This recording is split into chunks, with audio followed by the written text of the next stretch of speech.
Hello, good morning mga kapiki. So, eto, nakatapos lang natin kanina magpakain and for today's video, magpapatimbang po tayo ng ating mga baboy. So, eto po yung benta natin for the month of March.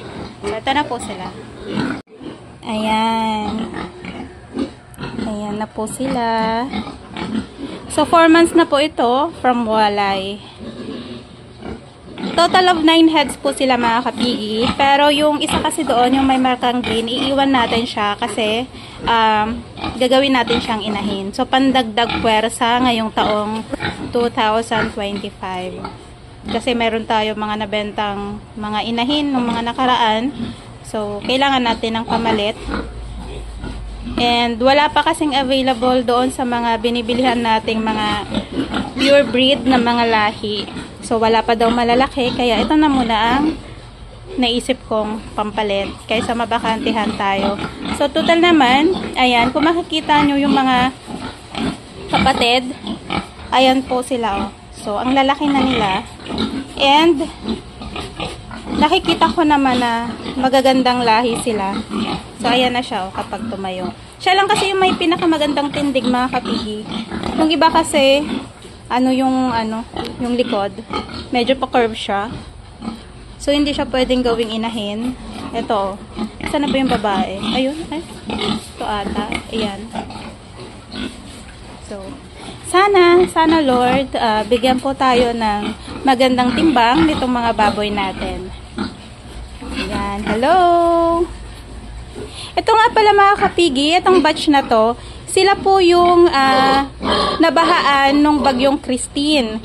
So, naalala nyo po ng mga past videos ko na binaha dito sa baboyan namin at hanggang dito po yung taas ng baha. And ito po nung time na yon, dumidede po sila doon sa inahin, sa nanay nila. So, papasok pa lang sila ng 3 weeks old that time. And napilitan natin na iwalay sila kasi nga in-evacuate po natin lahat ng baboy natin, pati yung inahin, pati sila. And wala po tayong kulungan. Nung time na yon, nandun lang po yung inahin natin sa gilid ng kalsada. So, thanks God at lumaki din po sila. Hindi ko rin talaga na-expect na lalaki sila ng ganito. So, abangan natin mamaya kung ilan yung magiging kilo nila. Ayan, andyan na yung buyer. So, kukunin na nila yung mga baboy. Ang init ngayon, guys. So, ito, pinayungan muna natin yung kilon. Ay, siton! Sige na, amo.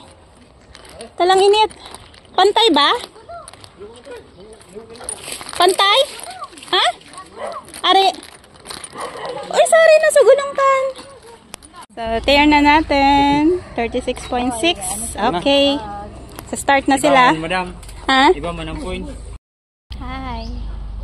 Magbibenta na po kami ng aming mga Jurassic. Ilan kaya magiging kilo nila? 110! May usipan!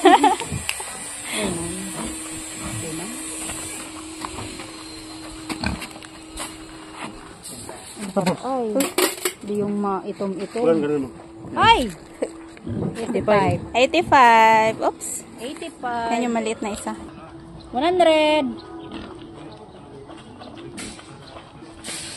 Jake, kaya pa, Jake? Kaya pa, Jake? Kaya pa. Ay, ala. 120. Ano mo daw? Straight? Ay, ala. Straight mo, Jake. Hindi ako pantay. Hindi pa. 109. 109. Sige, sige. Ikuha pa? 99. 99. Walang na saro. Wait, what? 21 to? 21.7. Wow, oh, malapit na mag-22. 20 na lang, 20. Ha? 21. 7, 99 kilos. Kulang na lang ng isa para magsarado.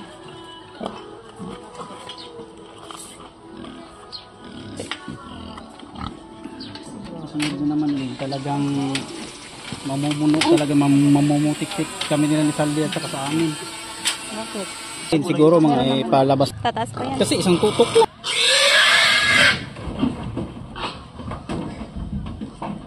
Trend. Basta Agosto talaga. Hanggang September.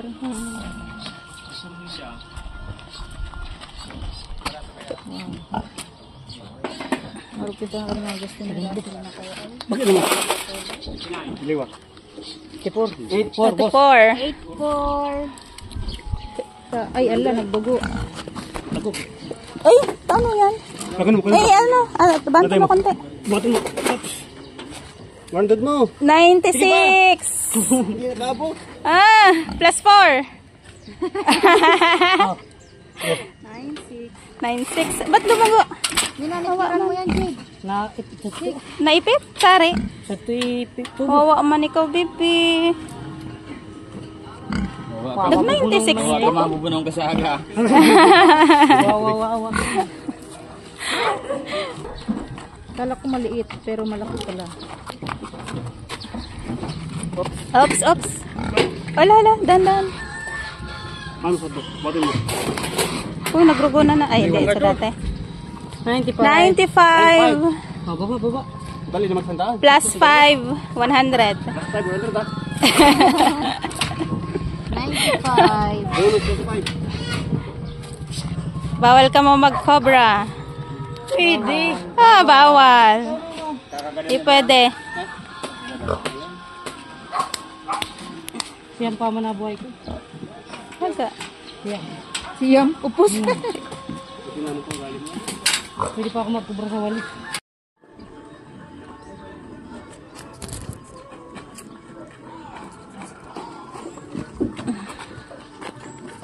Ay, kakulay ito. Oops. Tulid din niya. Tuloy na Jake. Mag-iwag.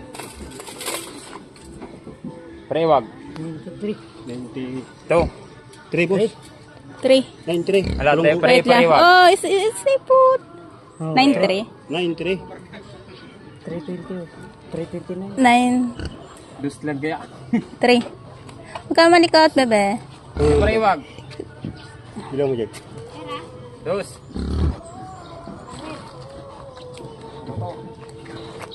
Batang. Iwag kayo. Yan mo na. Amo, 93. 93. Sakto ay. Sakto. Ilan mo nag-92? Kapatang ko. Ano yung ito lang? 93.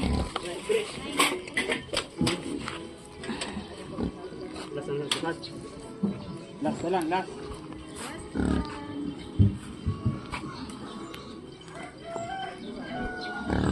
Last 9, boss Mike.